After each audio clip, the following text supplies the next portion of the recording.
Buhay Online, Chikahan at Kaalamang Pangkabuhayan. Ating tunghayan, pakinggan at tuklasin ang mga pangyayari at kaganapan sa mundo ng online. Buhay Online, Chikahan at Kaalamang Pangkabuhayan. Alamin ang pinaka-latest trends mula sa trabaho at kung hanggang saan na ang narating ng teknolohiyang ito. At ngayon, narito na ang ating host, ang ating TechieMommy, si Jaye C. Bautista.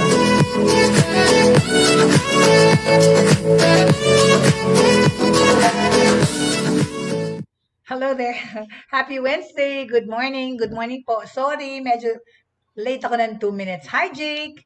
Welcome to the show, Jake. Thank you. Nice to see you. And of course, hindi ko nakikita yung ibang pangalan na naman. Anyway, I'd like to acknowledge pala, every day pinapanood pala ako nila itong sila Tita Heidi Lakab, si Dax po, no? Yeah, sabi nga ng tita ko, panay Lakab daw yung mini-mention ko. Well, of course, I have to say thank you to our supporters po, no, na palagi sila nandyan to support and watch the show. So, Tita Heidi and Dax, you're watching, good morning to you. Tsaka si Tita Agnes, si Tita Pri, Maniago, dyan sa barrio, sa Bacolor, all of them there, sila JM Maniago, yeah, watching. And thank you, good morning, welcome po. Welcome to the show, Buhay Online. It's Wednesday, July 7, okay? Napakabilis ng araw, right? And we are still in the subject of yung status po ng distance learning dito sa Pilipinas, how we're coping with it, because ang dami ko pong nakuhang mga questions tungkol dyan at saka mga, because of the problems that we're encountering with this online studying tsaka pati yung modular education. We've been talking about that since last week. Hi there, Nilda Egana Cardinosa. Welcome to the show. Good morning, Nilda. Nice to see you. Nice to have you. Salamat at sasamahan mo kami dito sa next 55 minutes or so. Pinapag-usapan pa rin natin ng online and distance learning. Marami ako nakuhang messages sa messenger tsaka sa email tungkol sa mga magulang na nagkakaroon talaga ng problema sa online studying tsaka modular studying. Dahil talaga naman pong maraming concern. Of course, hindi lang dun sa mga course materials ng modules, pati na rin dun sa mga materials at sa manner ng pagtuturo doon sa mga nag-online, okay? So, what are we going to talk about today, okay? We're still on the subject, of course, of distance learning, right? Meron tayong mga updates regarding,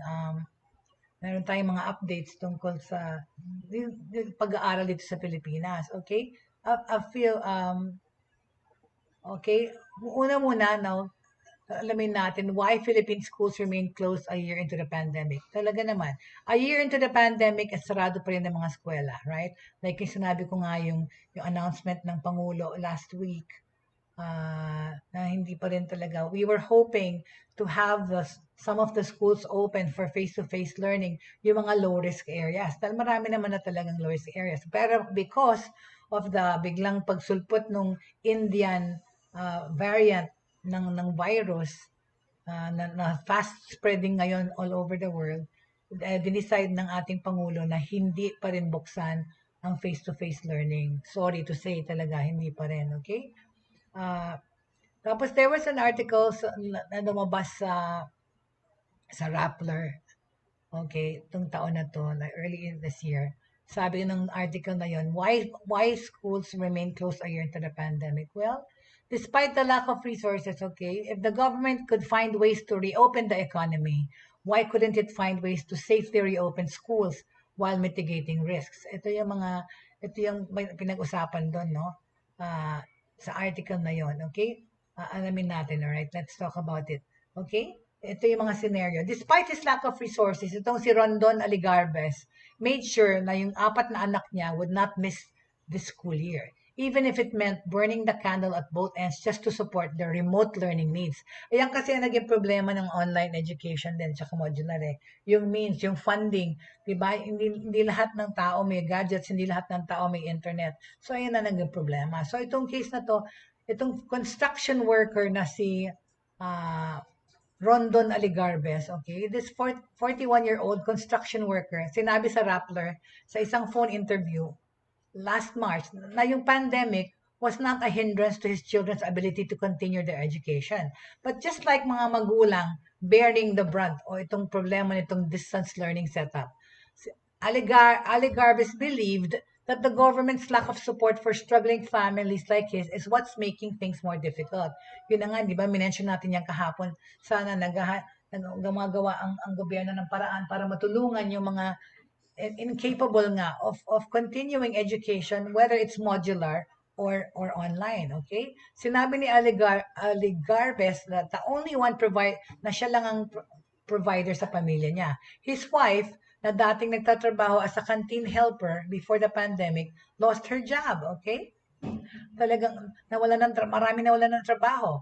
Dalawa sa kanilang mga anak are college students in a state university. One is in the 8th grade at a public school and one is in kindergarten. 4 ang nag-aaral niyang anak, okay? Despite the burdens of distance education, particularly sa kanilang finances, sinabi ni Aligarves that he would still not let his children attend school physically should the government allow face-to-face classes. So, sinabi niya, kahit na magbukas daw yung face-to-face, hindi niya papag-aralin mga anak niya. Kasi Aligarves and his family reside in a municipality in Laguna adjacent to the virus epicenter in Metro Manila. Kasi ang Laguna, di ba, naging high risk talaga for a long time. So sabi niya, I'm protecting them from the virus. The fear of contracting is still there. Okay? Last year ng March, schools in the country were physically closed due to the pandemic and have since then been using distance learning systems. Oo, talaga, Nilda, ang hirap ngayon ng panahon, more than a year after the pandemic, okay? Of course, nag-improve na yung mga ibang sistema ng pag-aaral, online or modular, pero meron pa rin mga kinakaharap na problema, right? Yun na nga, unang-una na, yung kakulangan ng materials. Yung pinrint last year kulang, hindi enough para sa mga nag-aaral na milyon-milyon na most of the people studying opted to do modular kasi nga hindi lahat may kapasidad na mag-online learning. Unang-una kung wala kang internet, unang-una kung wala rin signal doon sa lugar mo. Tsaka ang hirap mag-aral yata sa cellphone lang. Napakaliit, no?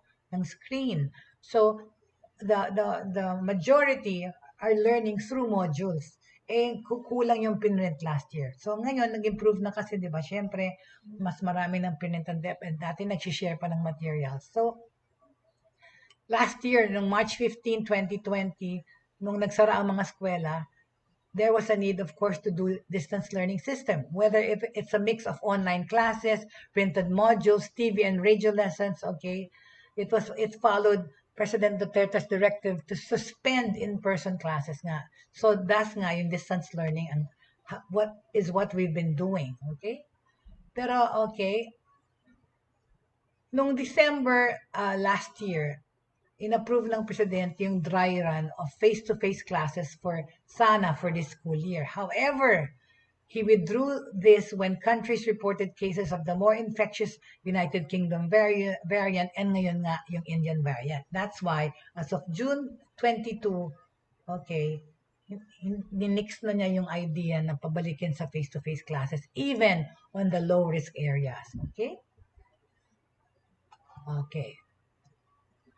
So, yan ang status ngayon natin. Okay? Wala pang face-to-face classes. We are still dealing with, of course, distance learning. All right. Okay. Si Senator Sherwin Gatchalian, who is the chairman of the Senate Basic Education Committee, said that the pilot testing of limited face-to-face classes would help experts to study how to mitigate the effects of the pandemic. Kaso nga, hindi inallow, right? So, thus, remote learning pa rin talaga, right?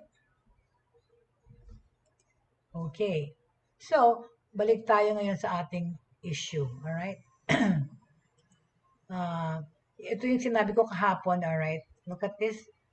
We're going to discuss, ito naman ang dilemma ng buong Asia, okay? At tungkol sa distance learning. Let's find out, okay? This is an article that came out just a few days ago. Excuse me, pardon me, all right? Okay. ito yung opinion, okay? Ito naman ang buong Asia itong pag-uusapan natin. UNICEF warns that the longer children stay out of school, the less likely they are to return, okay? At least 2.7 million children or mga 3 million across the region did not enroll last school year, okay? Close open, goes a lesson on the first day at kindergarten as the barely 6-year-old child closes and opens his hand and learns his first lessons in anatomy and language. That basic lesson may well be the mantra today as the world debates and decides on whether to reopen schools now or keep them closed a little longer as the vaccines are arriving and as vaccinations are going on all over the world. Pero yun na nga, yung COVID-19 pandemic is still here. Yun pa, nagsidatingan pa yung mga variants. Excuse me lang po, I will just get a drop of water, okay? Because my throat is getting dry. Nakalimutan ko pong kunin yung aking baso ng tubig. Thank you sa aking mabutihing kapartner sa buhay. Thank you very much, Jen. Okay, all right? In US, okay, sa US tsaka sa Canada tsaka sa Europe, schools are reopening because they can rely on vaccinations and mandatory safety protocols. Sa Asia naman, countries like China, India, Japan, Singapore, and South Korea are already leading the drive to reopen. Okay? Pero because nga itong bigla na lang pag-appear ng UK virus tsaka virus tsaka Indian variants, okay, countries na dating almost COVID-free ay nag-lockdown, right? Like my brother lives in Australia and just 2 weeks ago, of course, una Sydney lang ang ni-lockdown but because na nakita nila yung pagdating doon ng bagong variant ng virus, lockdown ngayon ang Sydney. And also Taiwan. Taiwan has been enjoying an almost normal life for the past more than a year is now locked down again because nga gagawin nila ulit yung ginawa nilang successful lockdown. Okay, close the ports, nobody can go in and out para ma-contain nila yung hundreds of infections or doon sa kanilang bansa para mag-contact tracing, do everything else para ma-stop yung pag-spread ng virus. Okay? So, however, most of the other Asian nations are only still racing to be vaccinated. Kaya nga, slow pa. Hindi pa abot ng even 25% ang pag-vaccinate sa most Asian countries. If they have the vaccines available, the problem, it seems, is not even vaccine hesitancy, but vaccine unavailability. Okay? Hindi na yung ayaw magpa-vaccine eh. Wala pang supply, okay? As the COVID-19 pandemic goes on, educators are unsure whether it is time to reopen the schools or not. School closures since the outbreak of COVID-19 in early 2020 have disrupted children's education, obviously so, and deprived of free school meals, pati yun, around the world. Across East Asia and the Pacific, such closures have affected over 325 million children. This is according to the UNESCO figures, okay?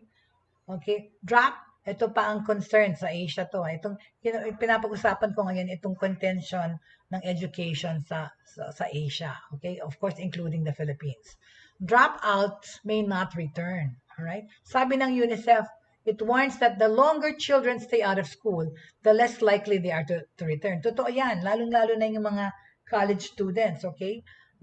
Kunyari, for example, they want to sit it out kasi hindi sila happy sa mga materials. Sabihin nila, mag-part-time job na lang una kami. Pag nasanay na yon na kumita, alright, or do something, baka hindi na bumalik sa pag-aaral. Hello there, Jan Bacobo Marco. Welcome to the show. Thank you for your support and thank you for your interest, okay? Very good. Welcome. Okay, so UNICEF warns that the longer children stay out of school, the less likely they are to return. Totoo yan. Kasi nga, my own son, muntik na talaga. Because when online education started here sa Philippines, okay, yung Ateneo, nag-offer sila ng parang summer class just to try. And I enrolled my son in that sa intercession. Kasi January pa lang last 2020, last year, was it last year? Basta nung tinigil yung pag-aaral, 2020, I think. Yeah. One month lang pumasok yung anak ko ng first sem ng first year college niya eh. Pero tapos wala na, nag-lockdown na yung mga eskwela. Tapos yun na nga yung ginawa ng schools, pinasa nila yung mga estudyante to the second sem even if hindi naman sila talaga nag-aral, which I think was not really a good idea because they didn't learn those subjects, they didn't study. Tapos yun na nga yung tuition, di naman refund. Pero tapos nag-offer sila ng studies, ang tawag doon intercession, nung pag-transition sa online. And then, ganun pa rin yung tuition. I enrolled my son. Pero yung feedback talaga ng anak ko at that time, the materials were not good. I mean, the teachers were hardly present even online. They only saw the teacher like once a week. Tapos self-study na most of it. Wala talagang interaction even online. So my son was not happy. So nung second year college na siya, first sem, he said to me, "Mommy, can I not enroll? Okay, this first sem because I want things to get better. Antayin na baka sakali mag face to face na kasi hindi nga happy yung experience niya dun sa pilot test na online education na yan ng intercession na ginawa ng Ateneo. So sorry Ateneo, but I just have to keep mentioning it because a lot of parents were not really happy, okay, at the time. So my son sat it out for one semester. He siya nag-enroll and then he decided to work part-time. Okay, he was also teaching English online. And then yun na nga, inano ko na after kumita siya or whatever, baka ayaw na niya mag-enroll. Pero ano naman, second sem of second year college niya, he went back to school. Okay, of course, hoping that the materials are better. Well, I interviewed him the other day, and he was saying that iba pa rin talaga yung face-to-face lessons because yun na nga, yung interaction with the teacher kulang. They also saw their teacher very rarely online and sometimes it's a video that they have to watch or books that or materials that they have to read on their own. So wala pa rin yung human involvement no ng teacher tsaka student. Tsaka yun na nga sabi niya, of course nag-test sila, exams nila all online. And actually, of course, it's an honor system. At the same time nga, yung materials, nahirapan siya actually to learn online as opposed to face-to-face. Pero, natapos na yung semester na yan. At of course, hindi naman binigyan ng discount yung pag-aaral online. Pareho pa rin yung tuition. But anyway, those are the hurdles, okay, people are having, okay? Going back to what I was saying tungkol sa Asia, yung feeling ng mga taga-Asia, okay? Uh, Yun na nga, yung mga nag-drop out of school, buti na lang yung anak ko bumalik, but most likely talaga, yung hindi na babalik sa eskwela, lalo na yung mga nakapag part-time job or at least 2.7 million children across the region or 3 million did not return to school when they reopened, okay? All right. This is on top of the 35 million in East Asia and the Pacific who already dropped out of the educational system before the school closures. Okay? Tapos, when the children kasi are out of school, they are at an increased risk of violence, abuse, and exploitation. Bakit? Yung mga babae face the additional risk of teen pregnancy and early marriage. The World Bank estimated that the number of children not meeting the minimum requirements for reading has increased by 20% nung nagsaradong mga eskwela. Okay? Kasi schools play a vital role in the well-being of students. And this is physical studying. Families and their communities and the link between education and health has never been more evident. Sabi to ni Tedros Adhanom Ghebreyesus, ang World Health Organization Director General. Okay? In the face of mga argumento na ganito, it seems that going back to school is the necessary option. All right? However, we still need to look at the other side of the issue before we decide. The better option is, as teacher says, think before you leave, okay? Chances are that if we reopen the schools prematurely naman, we may be forced to close again sooner than later. As various United Nations studies have shown, dito sa Pilipinas, schools remain completely closed throughout the most of 20 and 21 and early 2021. And ayun na nga, of course, presently, dinicide na huwag na munang buksan ang face-to-face learning, right? Because nga of the new viruses that are appearing and spreading fast, okay? So, updated yan, hindi pa talaga binuksan ang face-to-face learning dito, okay? In the Philippines, schools remain completely closed. The same was most true for most students, pati sa Indonesia. Okay? In response to the new outbreaks of COVID-19 nitong January, actually, itong March and July, schools closed again in Malaysia, Mongolia, Myanmar, Thailand, and Taiwan, further disrupting the education of children who had only recently returned to their classrooms. Kaya nga, open and close is not a good option. Okay? So, pinag-usapan natin, face-to-face or blended learning? Well, okay, itong pagbabalik natin sa school, itong coming school year, okay? However, chances are the model would either be mainly, okay, if we go back to school this coming school year, sabi dito sa Asia na sa Rappler na news at survey,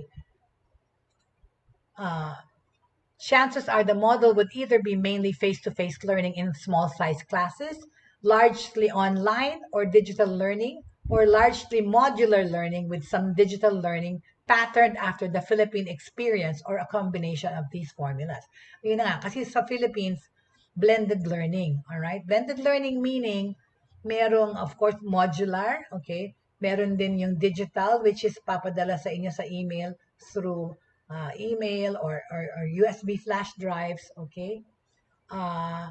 Or combination na itong mga pag-aaral or online, okay? Mainly online learning is not the long-term solution for millions of disadvantaged children. Talaga naman. Kasi nga, yung iba hindi capable at walang means para mag-online. Around 80 million children are still unable to access digital learning at home. Tsaka yung pandemic nga ang pinapagrabe yung sitwasyon, right? Kasi nga, maraming mga mag-aaral, yung mga magulang nila na wala ng trabaho. So, kahit na modular learning yan or online learning, di ba? Yung mga magulang pa rin ang kailangan tumulong para mag-aral yung anak nila. At ayun na nga, kung hindi lahat nga may internet, may wifi, or even data sa telepono, or makawalang cellphone, right? On the other hand, fully face-to-face learning also is not possible now. Di ba? Alam natin yan.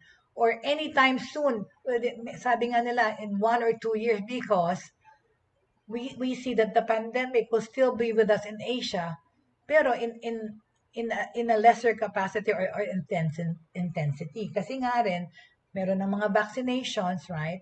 Yun na. Pero, kagaya nga niyan, hindi pa rin inalaw ng Pangulo nang magbukas sa mga eskwelahan dito sa ating bansa, even on low-risk areas, even if na-vaccinate na. Kasi nga, may bagong virus na hindi pa natin natetest or alam kung yung efficacy ng vaccine ay pwede doon sa mga variant na yan. Okay?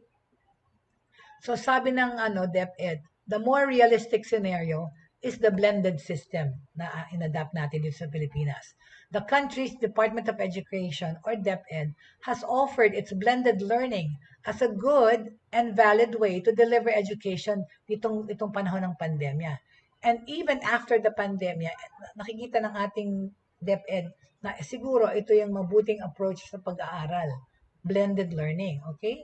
Some 27 million students in the Philippines follow the distance learning system largely through modules. Yung nga yung pinag-usapan natin kahapon, the past few days.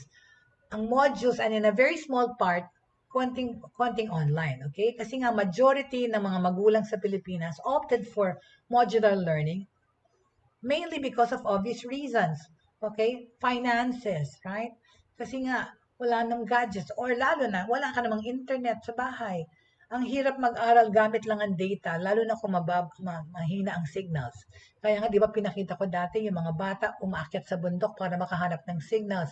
Yung iba, meron pa akong batang nakita na pumupunta sa sementeryo, tapos na siya sa taas ng nicho, nagle-lesson kasi doon lang may signals, right? At ang hirap-hirap mag-aral sa maliit na cellphone, right? Nakakaduling. Blended learning includes minimal face-to-face instruction, but some of the lessons could be learned at home through online media and modules. Children, hindi kailangan ng mga batang pumasok sa eskwela araw-araw. sa blended learning. There are fewer classes with fewer learners, right? Yun na nga. Siguro eventually, pag bumaba yung infections, pwede tayo mag-blended learning in the sense na kagaya ng ginawa ng ibang bansa yan. Kunyari, ang mga klase mo ay 40 in a class. Hahatiin mo ngayon yung classes na yon. 20 lang siguro or maybe 15 or sa isang klase na naka-socially distance pa, pwedeng pumasok sa umaga, kalahati sa hapon. So, and most days sa bahay mag-aaral. Ganon yung nakikita nating blended learning na distance learning din. Mostly, okay? Kasi children do not have to come to school every day. There are fewer classes with fewer learners. A great part of the lessons could be learned at home, okay? Malay natin, we may never go back to the old systems again. With every class face-to-face, right? Instead, we may adopt a variety of models that UNICEF has touted. They include governments providing education online, on television and radio, and even through mobile phones, okay? Sa Timor-Leste, more children access remote learning through online platforms, through video or radio, compared to 2019. Of course, ang Timor-Leste is only a small country to provide meaningful lessons, okay? Sa Thailand naman, okay?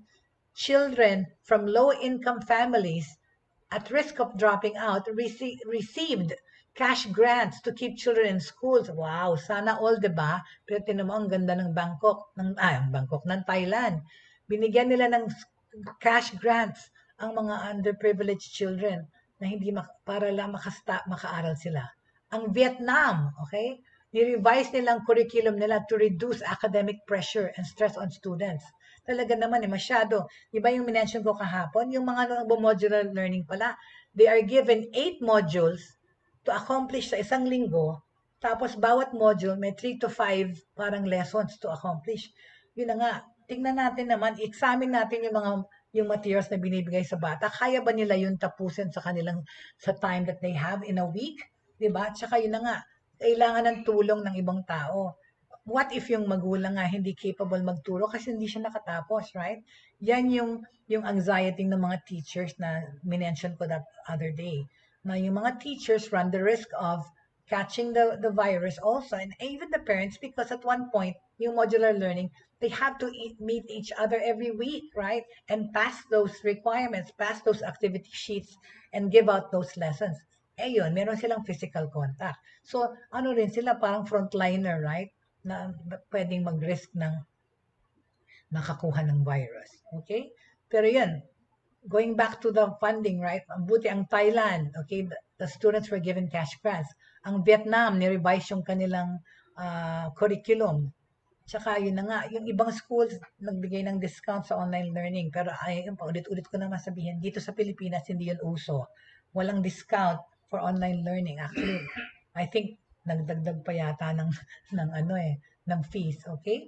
So that's what Vietnam did. Educators now urge to reimagine the education system. Dapat i-redesign nila embrace the grassroots innovations and adopt community-based technology to reduce the digital gap. Kasi nga, di ba, kagaya ng sinabi ko na isang araw, nagkaroon tuloy ng digital divide. Doon sa mga nakaka-afford mag-online at hindi.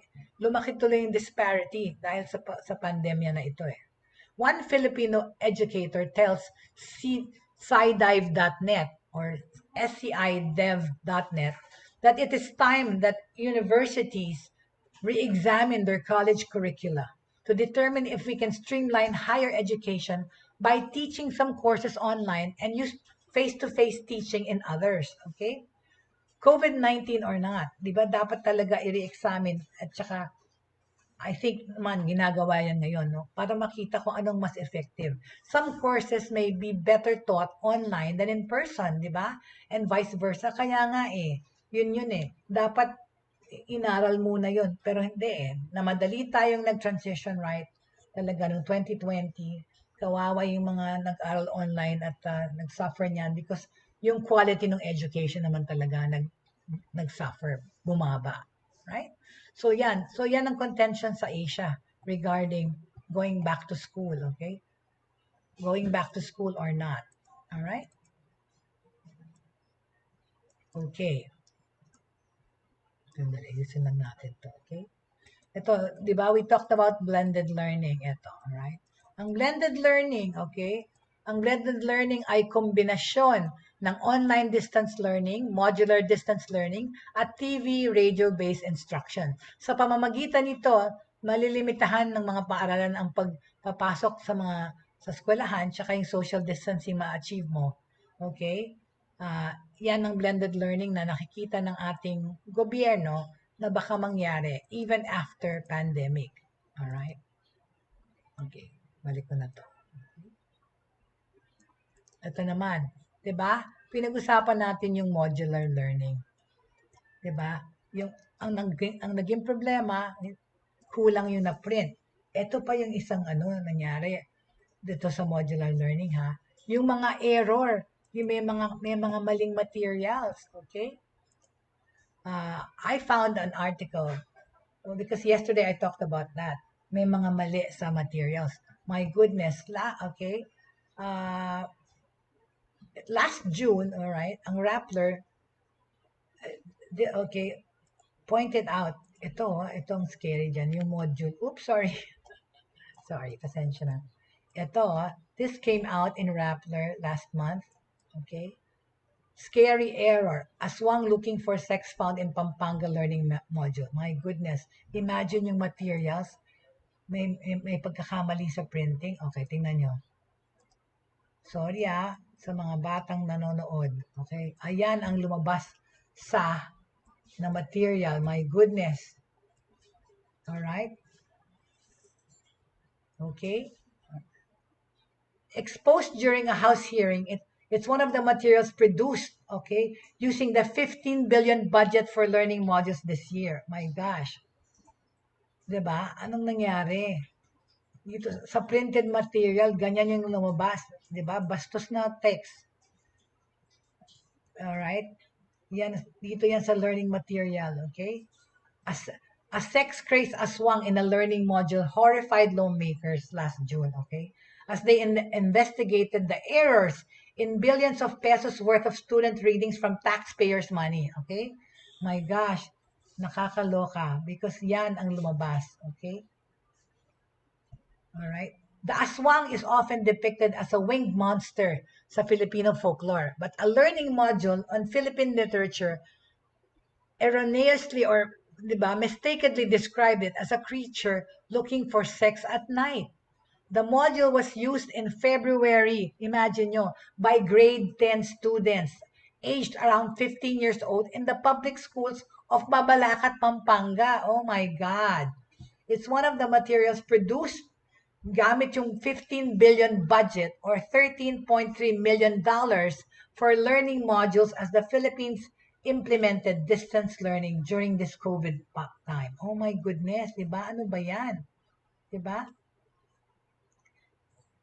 Yaki, di ba? Anong klaseng material ito? My gosh. Alright? So, this is the scary error that happened in Pampanga dun sa learning material na pinrint. My God, ito ang tinuro sa mga mag-aaral na grade 10, mga 15 years old. Part of the learning module read, ang aswang ay isang Diyos. Okay? Pero, pinaniniwalaan na ito'y tao na kumakain ng kapwa-tao. Pinaniniwalaan din na may pakpak ang mga ito at sila raw ay gising kung gabi para makahanap ng bad word. Hindi ko masabi yan.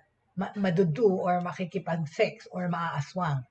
Okay? In other words, the aswang is a god, but it's believed to be a human being that eats other human beings.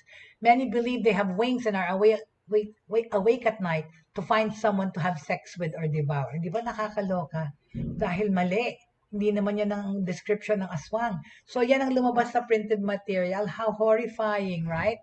Doon sa budget na napakalaki, mali pa. Ano ba yan?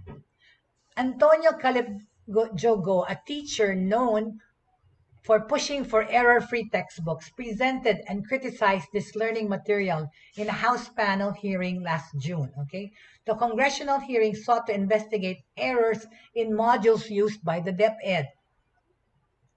The DepEd cannot wash its hands on it. Division office yan eh.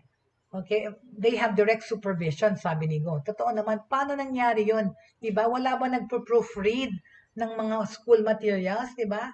Hindi naman to kasi bago, right? Even in the past, yung mga eskwelahan, yung mga textbooks na ginagamit ng bata, may mga errors.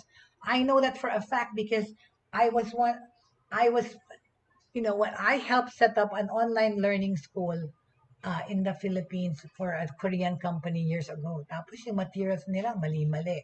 And then also for a Filipino uh, uh, and as an online school teacher, I already noticed a lot of the materials na mali. Bakit ganon? And lalo na ito, hindi ba proofread? Okay? Okay? Alright. So, itong si Bongs Magsambol, ang expert this is the exact part where the word was mentioned. The lewd language was used to describe aswang. Diba? So, ang sama talaga. Education Undersecretary Diosdado San Antonio said, the mistake was part of the error submitted to them. He added that the division office in Pampanga had already acted on it. Okay? Naglabas na ang superintendent ng instruction na mali ang nilalaman ng worksheet na ito, itong lumabas noong June. He said that the school division superintendent already released the instruction that this worksheet had errors on it. Okay? Ang controversial na learning module, recall ito noong February after the gaffe was spotted. Okay? Agusan del Norte 1st District Representative Lawrence Fortun asked why the mistake was able to pass through DepEd's vetting process, di ba?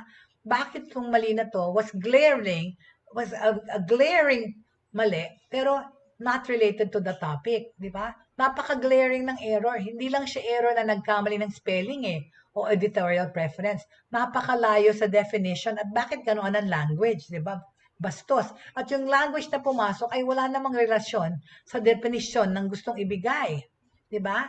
Paano to nangyari pumasa to samantalang yung pagkakamali o yung error napaka-obvious. Okay? The error was glaring. It's not just an error where it was a misspell.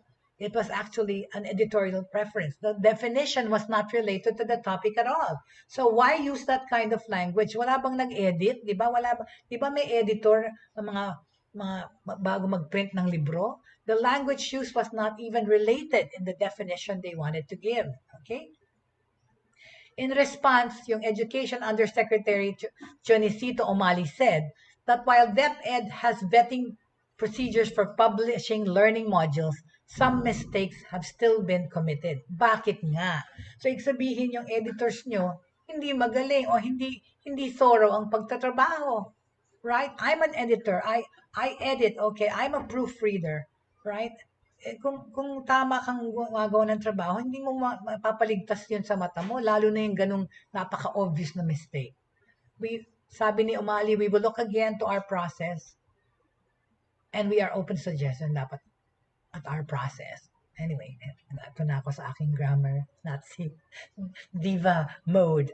Okay, anyway, 15 billion budget. Okay, this was not the first time that DepEd committed a blunder in its learning materials. Totoo, not the first time. Since classes started on October 5 last year, errors in learning modules have continued to surface on social media. Pati mga netizens calling out DepEd for the mistakes given the millions of pesos allocated for this teaching aids. Kaya nga, $363 million worth, okay? The government allocated 606.5 billion or $12.65 million for the DepEd's budget this year. A total of 15 billion was allocated for the printing of learning modules. Tapos ganito pa, meron pa ring mga mali. Ano ba yun? In a Viber message to Rappler, okay, Education Undersecretary Ann Sevilla said, there is a standby and program fund in the 2021 budget amounting to 6 billion in case funds that are still needed for printing. But the release of 6 billion is subject to excess collection in revenue or new taxes passed. Even before the pandemic, okay, erroneous textbooks for public schools have been a problem. That's right, yung minanggit ko. Even years and years it's been happening. Yung mga public school textbook materials or even yung mga sa kindergarten na printed na locally, hindi na mga hardbound, may mga mali. In 2019, the Commission on Audit or COA flagged the DepEd asking it to correct the errors in the $254 million or $5.3 million worth of textbooks being used sa public schools. Okay? All right? So, ano pa ang concern, okay? Well, sabi nila ang DepEd daw is preparing for a better version of distance learning. All right? Okay, most recent ito ha. Ito ang take ng DepEd. Education Undersecretary Diosdado San Antonio says ensuring learning materials are free from errors is one area that needs improvement. O inamin nila, okay? Learning from its experience of implementing distance education for 1 year now. The DepEd said it is now preparing pa rin for a better version of the system since the pandemic still has no end in sight. Talaga, tama, dapat lang, di ba? Dapat lang. In a press briefing on last Monday, June 21, last month, okay, ang Education Secretary Diosdado San Antonio said that ang DepEd is currently assessing and analyzing the self-learning modules that can be used for 2021-2022. Eto na nga, malapit nang magbukas yang school year na yan. Sana naayos na yung mga materials. Sana enough na yung mga printed modular materials. And even the online lessons, right? Sana nag-improve na rin. Definitely, even as we hope that limited face-to-face classes will perhaps be allowed, hindi na nga inalaw, okay? Even if that's not allowed, we're preparing to implement a better version of the blended distance learning modalities that we have implemented last year. Ayan ang sabi ni San Antonio. Okay? Sana mangyari, right? Because talaga, problema. Yung materials, oh my God. Ayan ang may problema. Okay? San Antonio said making sure learning materials are free from errors was among the areas for improvement identified. Dapat lang, my gosh, di ba? Dahil talaga naman kasi, kagaya ng aswang issue na yun, napaka-glaring, napaka-obvious naman yung mistake na yan para hindi makita sa editing, right? Or proofreading. He noted though that they saw an improvement in their implementation, citing a decrease in number of mistakes found in the SLMs or learning materials. During the first 3 months last year, there were like 131 validated errors. But for the first 5 months this year, we gathered 24 errors. Oo nga, pero meron pa ring errors. Hello, di ba? Dapat perfect. But kailangan may errors na sa learning materials. Kaya ka nga merong editor, kaya ka nga merong proofreader. Hello, di ba? Ba't kailangan may error? Diyos mio, bakit ganon? Bakit kailangan yung learning materials? Merong problema. Dapat error-free. Hindi natuwa ka dahil 24 na lang yung errors. May errors pa rin. Di ba? Hindi yun nakakatuwa. Okay? There's really an improvement of the things we do, sabi ni San Antonio. Improvement, hello, dapat wala ang errors. Improvement. Learning materials to my God, bakit ganon? Bakit yung mga libro sa Amerika, yung mga American books, whatever, right? That's why before they print it, they proofread it. Hindi excuse, right? So natuwa ka from 131 valid errors, 24 na lang yung errors. Dapat walang errors, hello. Dapat wala, okay? Okay? Sabi pa ni San Antonio, but we're really not happy because we want errors to be a thing of the past. Dapat lang, right? Okay? Okay. Ayun, di ba? Dahil nga, itong news na to, it's of course, from June, pero yun ang error na yan tungkol sa aswang is actually very, very, very serious, okay? Nakakaloka yun, okay? This was not the first time that DepEd committed blunders in its learning materials. Since classes started in October last year, errors in learning modules have continued to surface on social media. Yun na nga yung aswang na yan, pinaka-latest. And to think that the government allocated $12.65 billion for the DepEd's budget this year, or 606.5 billion pesos.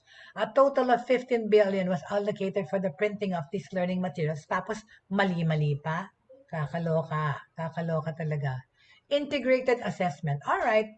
Aside from assuring error-free learning materials, San Antonio said that DepEd was hoping more schools would be able to implement the so-called cross-curricular integrative assessment.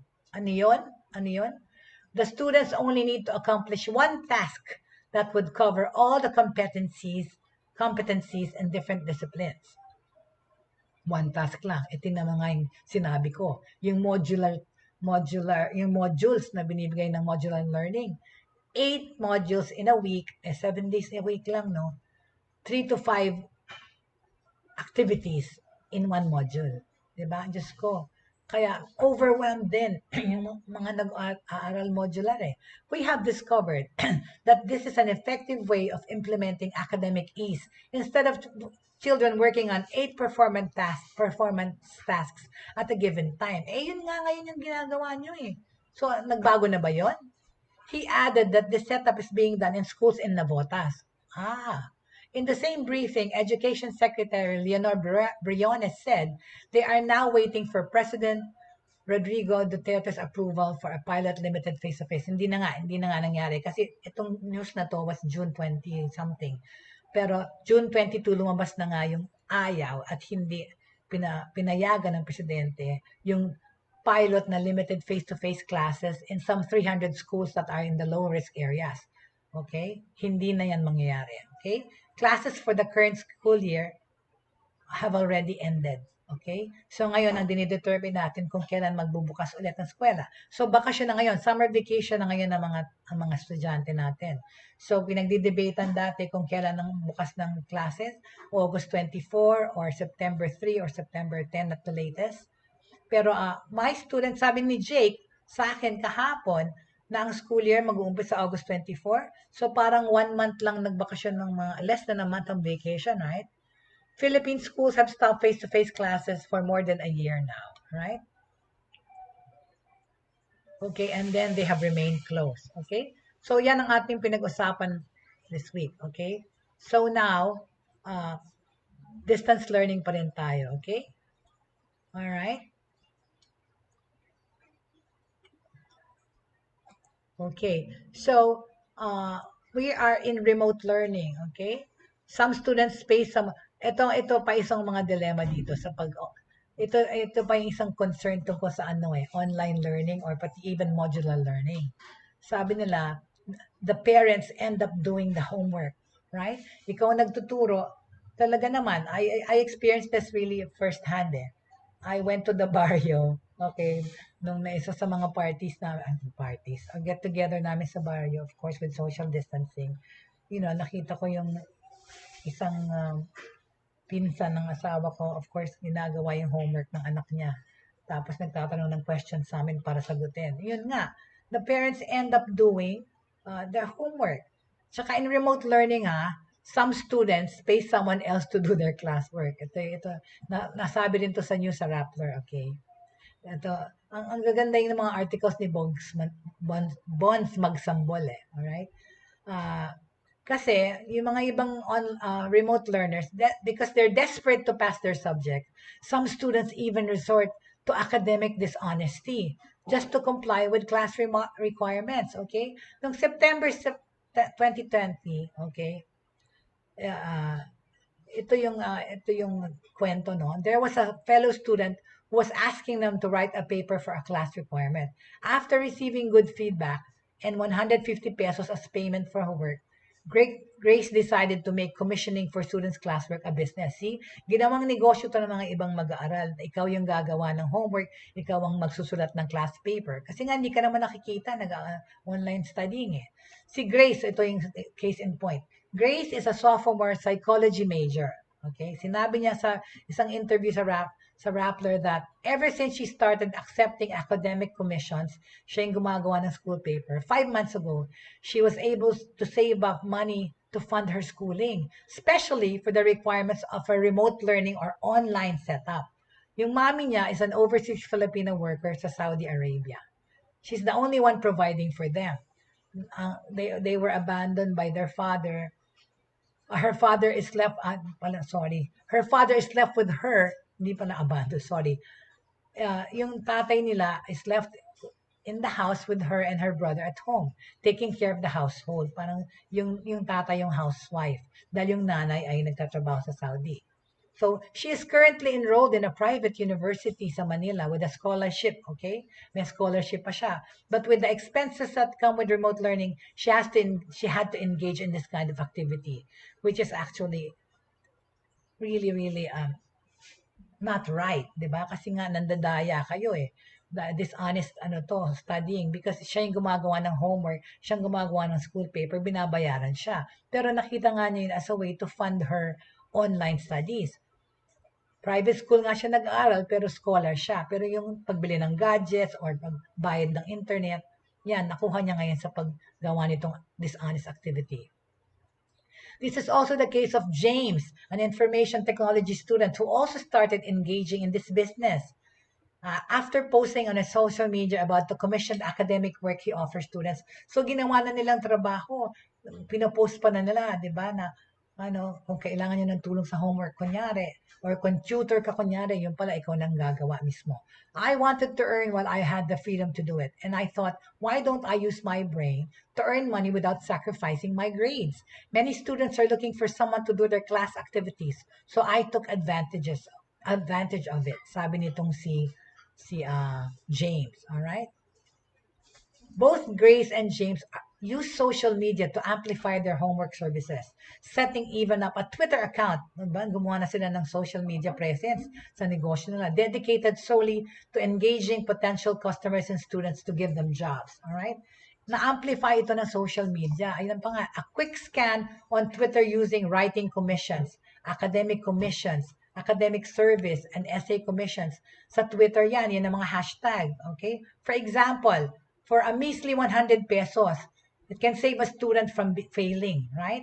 So, para wag bumagsak, magbabayad na lang tong estudyante para gawin yung kanyang test paper, right? Or yung kanyang class paper or yung homework niya. But the prices of the commission work vary depending on the length and type of the academic requirement. Itong china-charge, here's an example. Para gawin ang essay mo or reflection paper, 100 pesos per page. Okay? Learning module, 100 to 200 depending on the length, kahaba. Slide presentations, 50 pesos per slide pag mapapagawa ka ng PowerPoint. Concept paper, 100 pesos. Video editing, 150. So, naging lucrative negosyo ngayon to sa mga estudyante na mga brainy. Sabi nga ni Grace, she said that she created even a Twitter account for her business to reach more customers. This is also where she transacts with them. When a deal is made, she sends a Google form where a customer is asked to indicate the type of service needed. See, itong pagdi-distance learning, marami talagang nausbong na kaalaman at yun na nga, ways of earning and learning. Okay, to make sure that the student does not run away, Grace asks for an initial down payment of 50%. Then, when the job is commissioned, she notifies the students to pay the balance first before she sends over the accomplished work. Siyempre naman, payments, ang mga pagbabayad, of course, are coursed through PayPal or, of course, digital wallet called GCash. Talaga tong GCash, lumakas talaga eh. Grace and James said the grade levels of their customers vary from junior high school, senior high school, to college students. Grace, however, could not determine where the students are studying because, like her, they are also using dummy or fake accounts for their transactions. Siyempre naman, kasi pag sa social media mo ginawa to, makikita ng mga guro mo, na eskwela mo na gumagawa ka ng ganyan. Hindi mo siyempre pwedeng gamitin yung totoo mong identity, right? Grace, however, could not, kaya nga hindi alam nito yung mga kliyente niya kung saan nag-aaral. Most college and senior high school students, the grade 12 students, most of them are grade 12. Hindi ko po sure kung saang eskwela sila nag-aaral, but because they also keep their personal identities, okay? Para naman sa mga essay or reflection papers, sabi ni Grace, yung customers nila need to give their topic 2 days ahead of the deadline para naman to give her ample time to research and write about it. On average, okay, on average, si Grace has 3 to 4 customers a week and she earns about 1,000 to 1,300 a month depending on the type of commission work. So, yun, extra money na sa kanya ngayon para i-sustain, kunyari, pambayad niya ng internet kung meron siya internet, right? Konti na rin nagpapagawa sa akin kasi ngayon laganap na ang ganitong business. Marami nang nagko-commission ng activities. So, meanwhile, si James naman said he earns 6,000 a month on average with 5 to 7 customers a week. But each customer sends him multiple academic assignments. Kaya, nakakaabot ng 6,000 kasi nga ang daming pinagagawa. Professor Jaye Cornelio, ayan, Director of Ateneo de Manila University's Development Studies Program, said that this kind of industry involving students is not at all new and can be even traced back to the 1980s. The reality is that this is not a new industry, if we could call it that. Such services has been common for a time already. Just ask those who went to college in the 1980s and 1990s. Recto was known for such trades, for example. Okay? Social media as a space has merely amplified this, perhaps as an entrepreneurial endeavor on the part of those who need money. But perhaps the question is really for those who avail of these services. Okay? So yan ang isa sa mga ng distance learning at flexible learning. Alright? Kasi nga, merong academic overload di ba? Na-mention ko yan doon sa modular learning alone, hindi lang sa online. But anyway, on this note, okay, we'd like to end today's episode, alright? Marami talaga pa tayong dapat i-tackle tungkol sa distance learning, online learning, because itong ating reality ngayon. And of course, extra kaalaman and how we are dealing with it. And of course, we'd like to know what the government is doing to help and augment itong pag-aaral ng ating mga estudyante distantly, okay? So maraming salamat for those who joined me today. Thank you very much, and thank you for our new viewers. Welcome to the show. Of course, if you want to view past episodes, you can always please go to our YouTube channel, ang Broadstream Class Communicators po. Ay may YouTube channel na. Every day po, after our live stream broadcast, it migrates to our YouTube channel. So, pwede niyong balikan yung mga past episodes. Thank you so much for joining me. And of course, as I always say every day, 3 things remain at the end of the day: faith, hope, and love. Wag po tayong mawawalan ng pag-asa. Wag po tayong mawawalan ng pananampalataya sa Panginoon. And of course, love for everyone, love for humanity, that tomorrow will be a brighter day. It will be a better and brighter day for everyone. Thank you so much for joining me. This has been Jaye Bautista for Buhay Online. Magkita-kita po tayo ulit bukas. Maraming salamat po and enjoy your lunch. Thank you very much.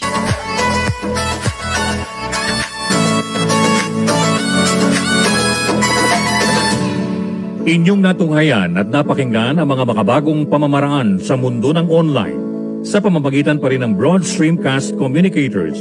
Hanggang sa muli, maraming salamat po.